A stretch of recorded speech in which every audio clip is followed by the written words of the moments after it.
भाई साहब, फवाद चौधरी साहब ये कह रहे हैं कि जब पार्लियामेंट में ये मामला आ गया तो उसके बाद ये कहा गया तकारीर में भी कि जी मगर दूसरी चीज़ें जो आप चाहते हैं कि ओपन हो उस पर बात कर लेते हैं, मगर ऑपोजिशन की तरफ से मामला ही नहीं आगे बढ़ने दिया गया। मरीम नवाज साहब अभी कह रही हैं ये होगा ओपन, मगर जब ये हुकूमत चली जाएगी।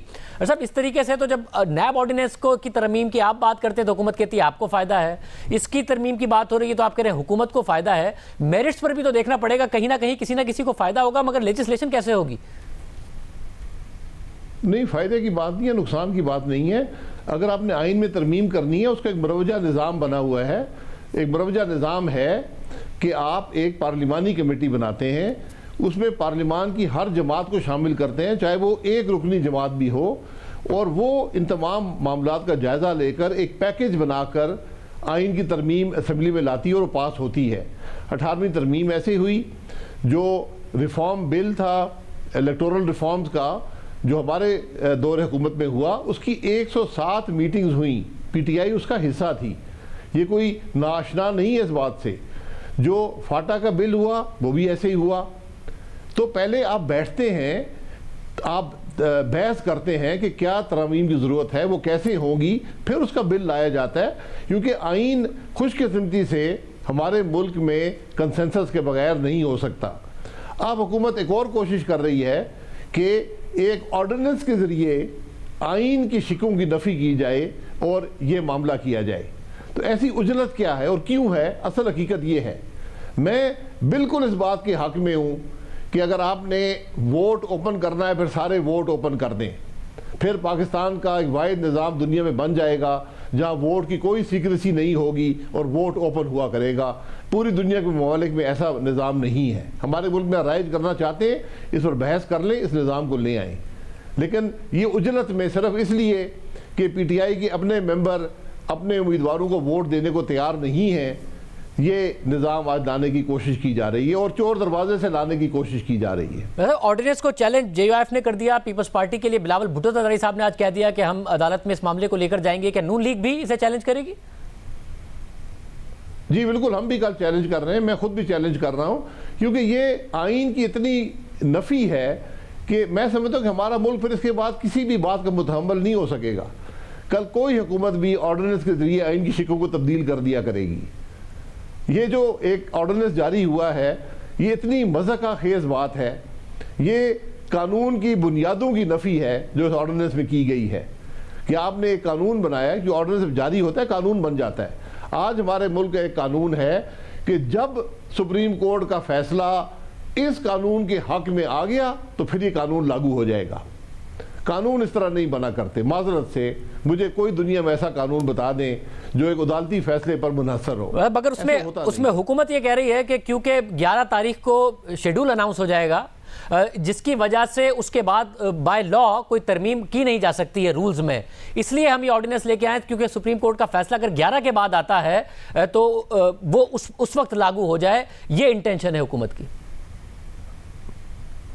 तो ये सेनेट का आखिरी इलेक्शन नहीं है। सेनेट के इलेक्शन हर 3 साल बाद होते हैं। इससे पहले भी 3 साल पहले इलेक्शन हुए थे, उस वक़्त याद नहीं आया जब अदम एतमाद हुआ चेयरमैन सेनेट पर, जिसमें हुकूमत ने 11 वोट ख़रीदे या दबाव से हासिल किए, उस वक़्त याद नहीं आया। आज जब आपके अपने मेंबरान वोट देने को तैयार नहीं है आपके उम्मीदवारों को, तो उसमें इस मुल्क का तो कसूर नहीं है। और क्या, मेरा बुनियादी सवाल ये है कि क्या आप जो वोट की सैंक्टिटी है, जो वोट देने का मुरवजा निज़ाम पूरी दुनिया का है, क्या आप उसकी नफ़ी कर सकते हैं या उसकी नफ़ी करनी चाहिए? ये बड़ा बुनियादी सवाल है। ये एक ऑर्डिनेंस से हल नहीं होगा। इससे जो खराबियां पैदा होंगी उसका आप तसव्वुर भी नहीं कर सकते। भाई साहब, मैं आगे बढ़ते हुए, आप लोगों ने अब लॉन्ग मार्च के साथ धरने का भी ऐलान कर दिया गया है। अब बात सामने आ गई है कि धरना भी होगा। पहले जो आप लोगों का प्लान था उसमें 31 जनवरी तक, और फिर बाद में हुआ कि सर्दियां भी हैं, फिर हुआ कि सेनेट के इंतखाबात भी हैं, जब वुकला से मशवरा हुआ।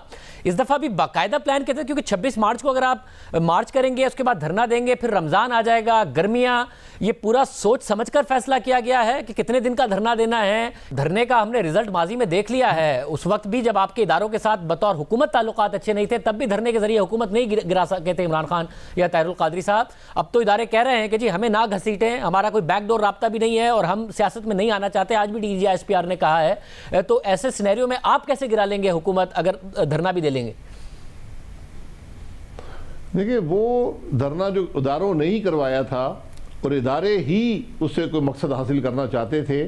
हमारा जो लॉन्ग मार्च है उसके बाद अगर धरने में वो तब्दील होता है, जिसका फैसला भी PDM ने करना है, इस वक्त अपनी राय का इजहार मुख्तलिफ लोगों ने कर दिया है। वो हमारा धरना हुकूमत तोड़ने का सिर्फ नहीं है, किसी को गिराने का नहीं है, इक़्तिदार हासिल करने का नहीं है।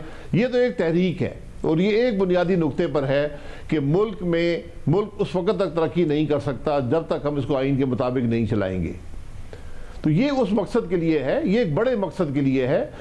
धरना जो है या वहाँ पर एक लंबा एहतजाज जो है वो एक एहतजाज का ज़रिया है कि मुल्क की आवाम को बताया जाए कि उनकी जो तकालीफ हैं उनकी बात करने वाला कोई है, उनके तकालीफ के लिए हल देने वाला कोई जमात मौजूद है।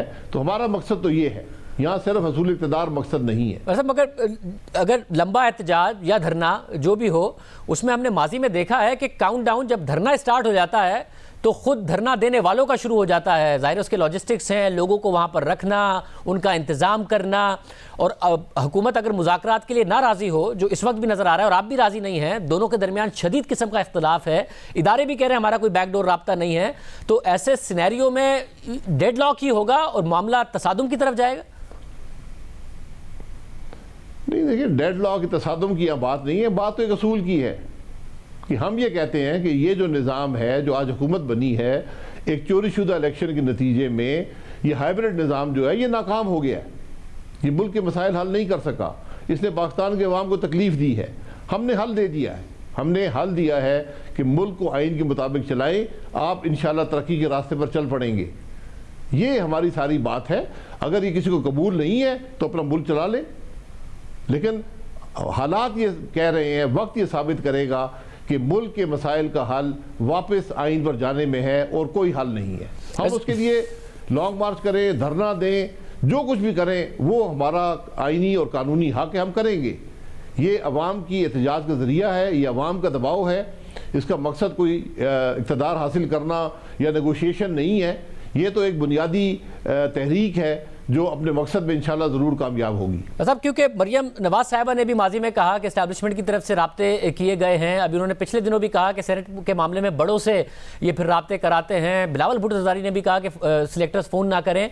DGISPR ने बड़ा कैटेगोरिकल आज कहा है कि जी अगर किसी के पास है तो फिर सबूत दें, ऐसी बातें ना करें, हमें ना घसीटें इन मामलात में, सबूत दें किसने किससे राब्ता किया है। देखिए, सबूत तो हम इलेक्शन में धांधली का भी अभी तक नहीं मुहैया कर सके। इन चीज़ों के सबूत नहीं होते। ये तारीख साबित करती है कि मामलात होते रहे हैं। 2014 का धरना किसने करवाया था? फैज़ाबाद का धरना किसने करवाया था? बलूचिस्तान में सेनेट का इलेक्शन किसने चोरी किया?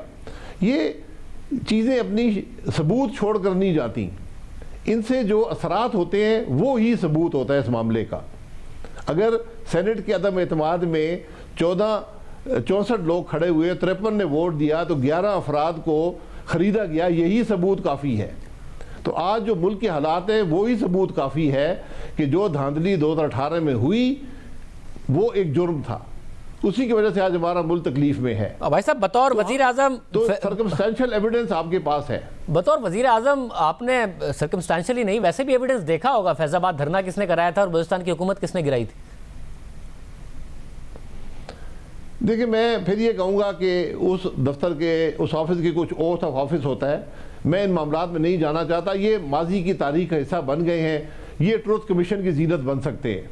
मेरे यहाँ पर स्पेकुलेट करने से या जो मेरे पास उस वक्त इंफॉर्मेशन है, मैं उसको शेयर करके इस मामले को और ख़राब, ऐसी हज़ारों बातें नवाज शरीफ साहब के पास भी हैं, मेरे पास भी हैं, दीगर जो लोग वज़ारत में रहे उनके पास भी हैं। लेकिन बात असल में ये है कि क्या हमारा मुल्क तरक्की कर रहा है या नहीं कर रहा। जो कुछ हम करते रहे माजी में, क्या उससे मुल्क का फ़ायदा हुआ या नुकसान हुआ।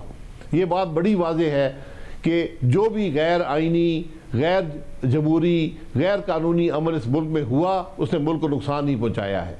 उसको आज ख़त्म करने की ज़रूरत है। अगर DGISPR कह रहे हैं, मैं उनकी बात पर यकीन करना चाहता हूँ, लेकिन मैं उनकी बात का सबूत भी उनके अमल में होगा।